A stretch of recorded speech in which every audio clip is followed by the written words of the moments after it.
Welcome back to this next video, and this is the part 2 of the Punnett Square. In the first part, I've told you that Punnett Square is a square diagram that is used to predict the genotypes of a particular cross or breeding experiment, and it is actually showing you the probability of the offspring with a particular genotype. This Punnett Square is actually a tabular summary of the possible combination of maternal and the paternal alleles. And I've told you that this Punnett Square can be used to predict the genotypes in a monohybrid, a dihybrid, or multihybrid crosses. I've told you that to use the Punnett Square, there are some important terms that you need to understand. And we discussed about those important terms. One of the important terms, that was the genotype. We talked about the phenotype, the alleles. We talked about the homozygous one. We talked about the heterozygous, what heterozygous means. We talked about the dominant alleles, and we talked about the recessive alleles. Then we talked about the monohybrid crosses, and I've told you that in monohybrid crosses we are actually focusing on a single trait, and we used the height of the plant as an example to discuss the monohybrid crosses. I've told you that a Punnett Square, if you look at the Punnett Square, the outside of the Punnett Square and the top of the Punnett Square, that is actually showing you the product of the gametes. That is, this particular side is show you the gametes of the one parent. The top is showing you the gametes of the other parent, and the interior of the Punnett Square is showing you the product of the fertilization. And each box in this particular Punnett Square is showing you the 25% probability. Then we discuss about the different crosses, that if you are going to cross a different kind of the parents to each other, what result you can expect. I've told you that to understand the monohybrid crosses or the dihybrid crosses, you need to understand the Mendel's first law, and that particular law states that each member of a gene pair has an equal probability of being in a gamete, and the gametes get only one. That the genes come, they come in pair, and during the gamete formation they actually get separate from each other. So we talked about that if you cross the homozygous tall plant with a homozygous dwarf plant, what possibilities, what genotype and phenotype you can expect. We also talked about if you cross a heterozygous star plant into a heterozygous star plant. And we also discussed that if you cross a heterozygous star plant to a homozygous dwarf plant, what kind of the genotype you can expect, what kind of the phenotype you can expect, and what are the probabilities. Now in this video, I want to talk about the dihybrid crosses. Now, what a dihybrid cross mean? In the monohybrid cross, I've told you that we are focusing on a single trait. Here you see we are using the term di, and this di actually refers to two. That means that in this particular kind of the crosses, we are focusing on two traits. We are focusing not on a single trait, we are focusing on two traits. I'll be giving you examples of the dihybrid crosses. The hybrid, in the last video I've told you, this means that the trait you are talking about has got two different alleles. So here is you're talking about two traits, and if you use this term hybrid, that means that both of these traits, they will be having two different alleles. Trait number 1 will be having two different alleles. Trait number 2, that will be having the two different alleles. Therefore we use the term hybrid. And the cross, as I've told you, that means that there are two individuals, usually a male and a female, who are crossing or combining their genetic information. To understand the dihybrid crosses, again we will be talking about the one of the Mendel dihybrid crosses. In this dihybrid cross, we are talking about two traits of a seed. We are talking about the color of the seed, and we are talking about the shape of the seed. So that means we are talking about two traits, the color of the seed and shape of the seed. If you talk about the color of the seed can be yellow and it can be green. This yellow color of the seed, that is a dominant trait, and the green color of the seed, that is a recessive trait. And in the last video, I've told you that it is a custom to represent the dominant allele with a capital letter. So we will be representing the yellow color with a capital Y and the recessive one with a small y. Because the yellow is dominant, that will be represented by a capital Y. The green, that is recessive. So the allele for this particular color will be represented by the small y. If you talk about the second trait, that is the shape of the seed, again, the shape of the seed come in two varieties. The shape can be round and it can be wrinkled. Just like the above trait, the round shape of the seed, that is a dominant trait, and the wrinkled shape of the seed, that is a recessive trait. Therefore, we represent the round allele with a capital R, and we represent the wrinkled allele with a small r. Now, let us discuss some of the examples, some of the crosses to understand the concept of the dihybrid crosses. Say, for example, you are crossing a homozygous round yellow plant to a homozygous wrinkled green plant. First, we have to understand this. This homozygous means that both of the alleles, they will be identical to each other. So if you are talking about the homozygous round, that means that both of the alleles, that will be capital R. A capital R and capital R. In this pair, both of the alleles, they will be identical to each other, and they will be representing the dominant allele. If you talk about the homozygous yellow, again, as you're talking about the homozygous one and you're talking about the yellow trait, that means that the yellow trait is represented by a capital Y. So if this is homozygous in nature, the other member of this pair will also be the capital Y.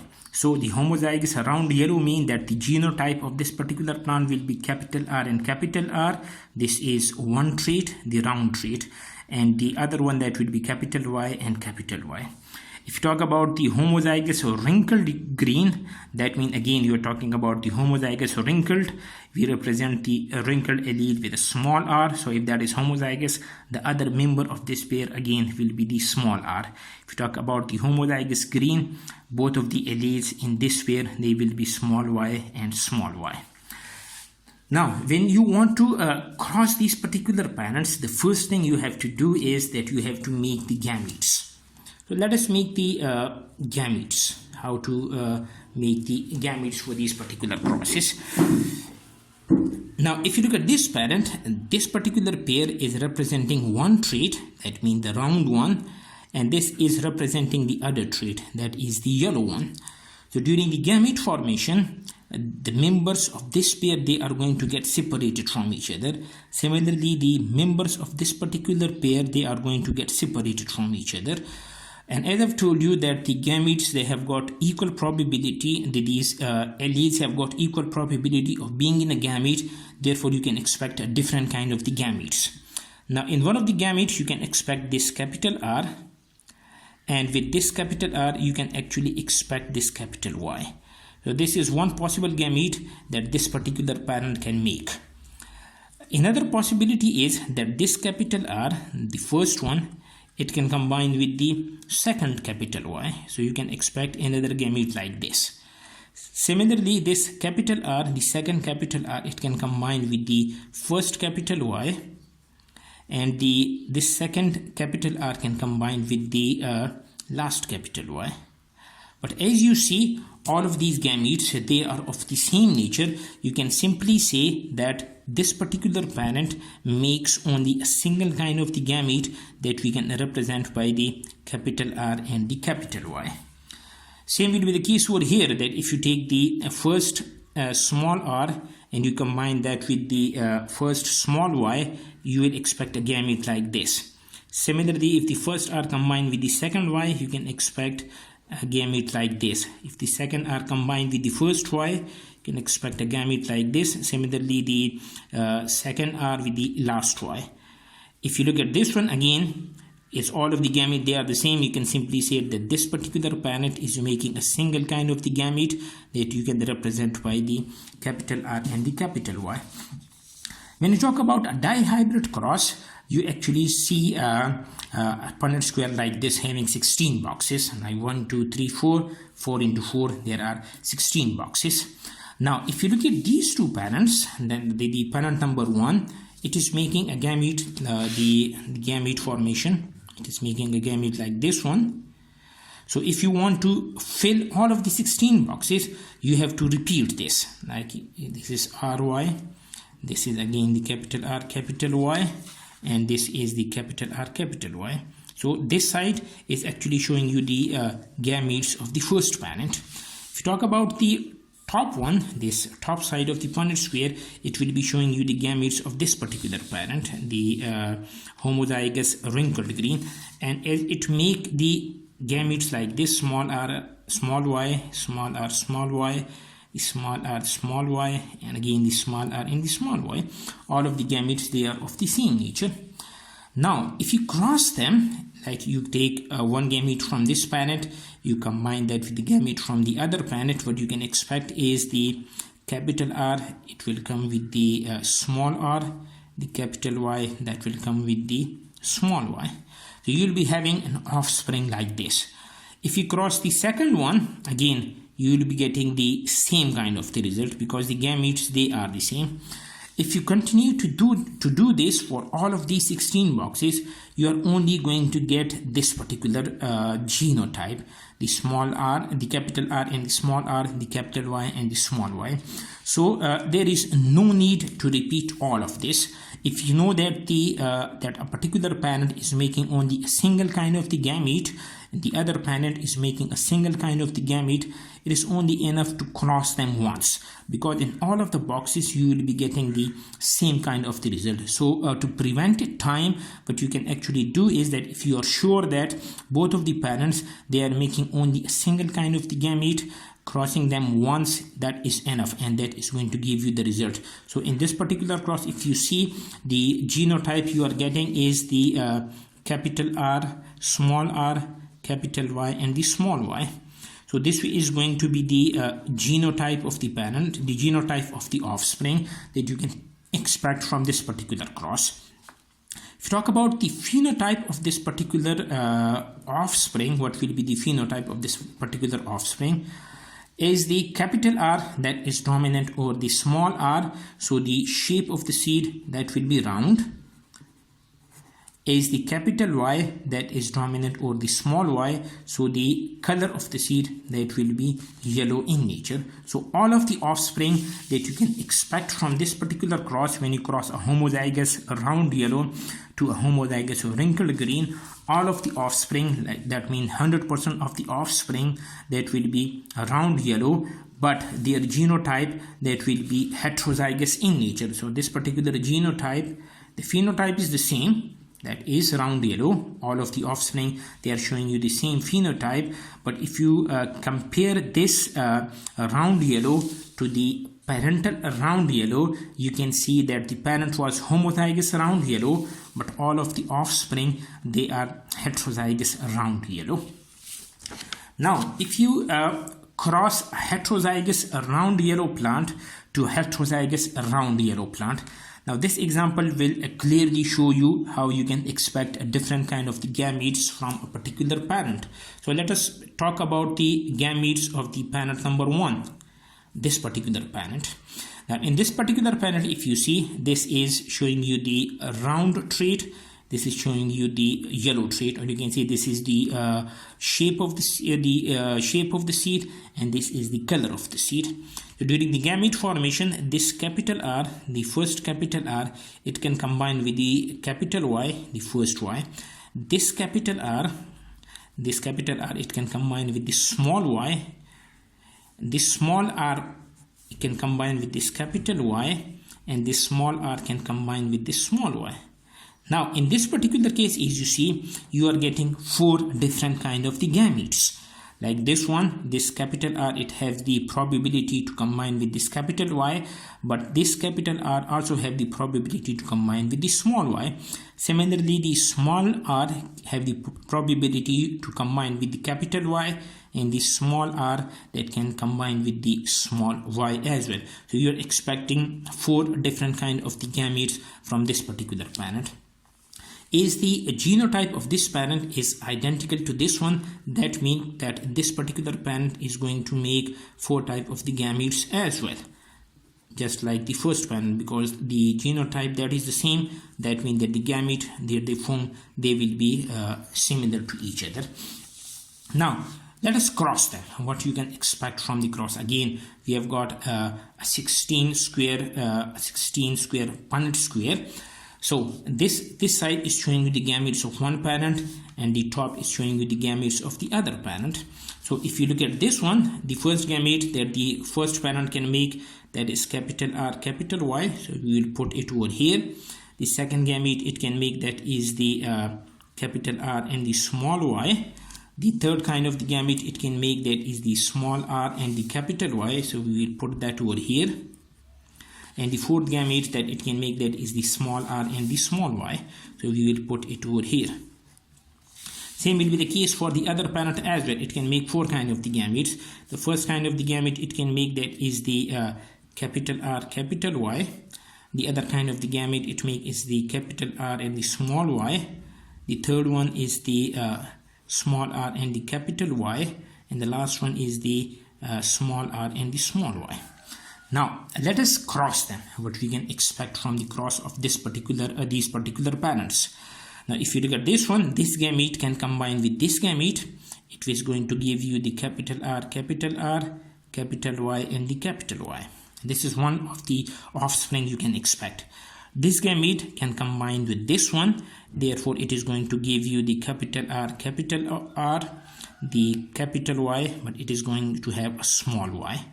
This gamete can combine with this one, giving you the capital R and the small r, the capital Y and the capital Y. And this gamete can combine with this one, giving you the capital R and the small r, the capital Y and the small y. So these are some of the offspring you can expect from this cross. If you look at the second row, if you talk about the second row, again this gamete can combine with this one, giving you the capital R, the capital Y and the small y. This gamete can combine with this one, the capital R, small y and small y. This gamete can combine with this one, therefore giving you the capital R, small r, capital Y and the small y. And this gamete can combine with the last one, giving you the capital R, small y and small y. Same will be the case for the third row. If you combine this gamete with this one, you are actually going to have a genotype like this. If you combine these two, the capital R with the small r, the capital Y and the small y. If you combine this gamete with this one, you are going to have the small r, capital Y and capital Y. And if you combine this gamete with this one, you are actually going to have the small r, capital Y and the small y. And if you talk about the last line, you can actually combine this gamete from this parent and this gamete from this parent. That is going to give you capital R, capital Y and small y. You can combine this gamete with this one, the capital R and the small r, small y and small y. And you can actually combine this gamete with this one, giving you the small r, capital Y and small y, and this gamete with this one. So these are the possible genotypes you can expect from the cross of a heterozygous round yellow plant with the heterozygous round yellow plant. Now let us split them, what we can expect from these kind of the crosses.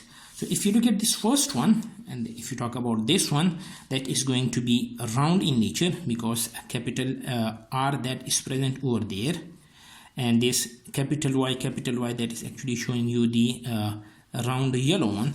So this particular offspring that will be homozygous for both of the traits, and the phenotype will be round and yellow. So if you talk about this one, again this will be round because you have got capital R and capital R, and this will be capital Y and small y because the capital Y is dominant over the small y. You can expect is a round and a yellow one.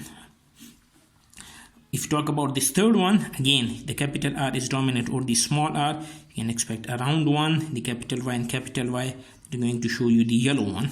Again, this capital R is dominant over the small r, a round, and the capital Y is there, that is dominant over the small one, so you can have the yellow color of the seed. Talk about this one, again talking about a round one, capital Y is there, so you're talking about a yellow one. Again, this is a round, and as both of the alleles, they are small y and small y, and I've told you that the recessive allele express itself only in the homozygous condition. So this is a homozygous condition, so the shape of this particular seed will be wrinkled. It will not be this will be round, and the shape of the seed, that is going to be not wrinkled. We're talking about the color of the seed, so it will be green in nature.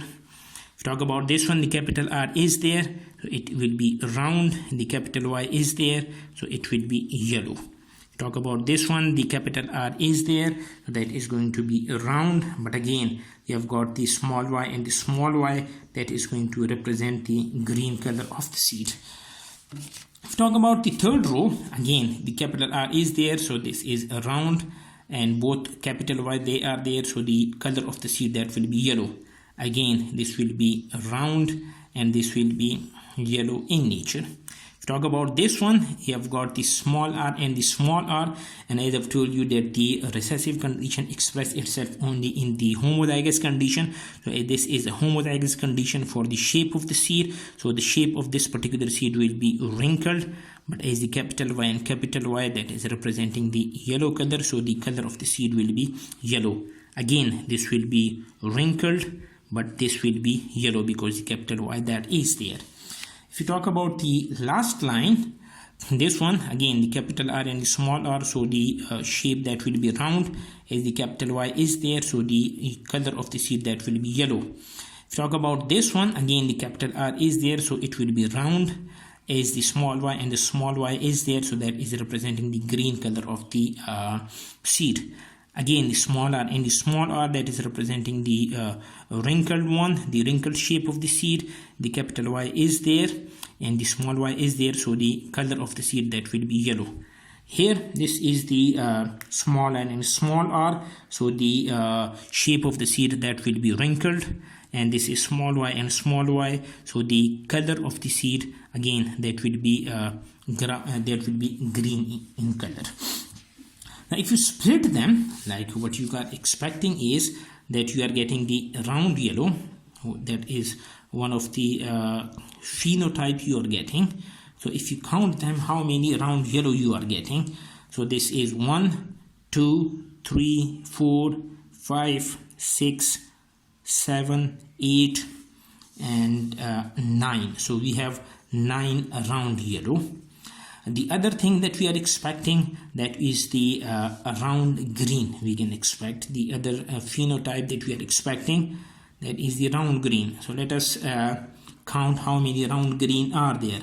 This is 1, this is 2, and this is 3. So we have got 3 round green. So this round yellow we are representing by the RY over here. If you see this, we are representing that with the RY. If you talk about the round green, we are actually representing them with capital R and the G. The third type of the phenotype you can expect is a wrinkled yellow. You can expect the wrinkled yellow phenotype as well. So let us count the wrinkled yellow, which we are representing by the W and the capital Y. The WY. This is 1, this is 2, and this is 3. We are actually having 3 of them, which we are representing with the WY. So they will be wrinkled yellow. The last thing we are seeing is the wrinkled and green. That we are expecting is the wrinkled and green, and if you count them, there are only a single of them. There is only one of them. So if you count them, this is 9 and 3 and 3 and 1. So if you count them, that is actually making a total of the 16. So from the cross of the homozygous round, the heterozygous round yellow to a heterozygous round yellow, we can actually we are from this Punnett square we are expecting like 16 of the offspring with this particular phenotypes. If you talk about this round yellow that can be in the homozygous condition, that can be in the heterozygous condition, that can be homozygous for one of the trait, that can be homozygous for both of the trait, and that can be homozygous for one trait, that can be heterozygous for the other trait. What I mean by these terms, let us discuss them. If you talk about this one, this round yellow, both of the alleles for the shape of the seed, they are in the homozygous condition. They are identical to each other. Same is the case with the color of the seed, that both of the alleles, they are identical to each other. So we say that this particular offspring is homozygous for both of the traits. It is homozygous for the shape and it is homozygous for the color of the seed. Now if you talk about this round yellow, this one, if you talk about this one, this is capital R and capital R. That means that the round trait is in the homozygous condition, but the yellow trait that is in the heterozygous condition, because if you look at this pair, the one is capital Y, the other one is the small y. But as the capital Y is dominant over the small y, therefore the phenotype that is yellow, but the genotype that is not homozygous, that is heterozygous in nature. If you talk about this round yellow, here the capital R and the small r, they are present. That means that this pair, the alleles are different from each other, but as the capital R that is dominant over the small r, therefore the phenotype that appears to be round. And here if you talk about this one, the capital Y and the capital Y, so the this is in the homozygous condition and it is going to give you a yellow color. If you talk about this one, like here, the capital R and the small r, they are there, the capital Y and the small y, they are there. So the phenotype will be round yellow, but this particular offspring will be heterozygous for both of the traits, because if you see the pairs, the capital R is pairing with a small r, the capital Y that is pairing with a small y. So you can expect the both of the traits in the homozygous condition, like in this particular case. You can expect one of them in the homozygous condition, the other one in the heterozygous condition. This is shown over here. So this is homozygous for the shape, but this is heterozygous for the color of the seed. If you talk about this one, again, this is heterozygous for the shape, but this is homozygous for the color of the seed. So I hope this gives you a clear idea how the dihybrid crosses that work. We will continue this in the next video.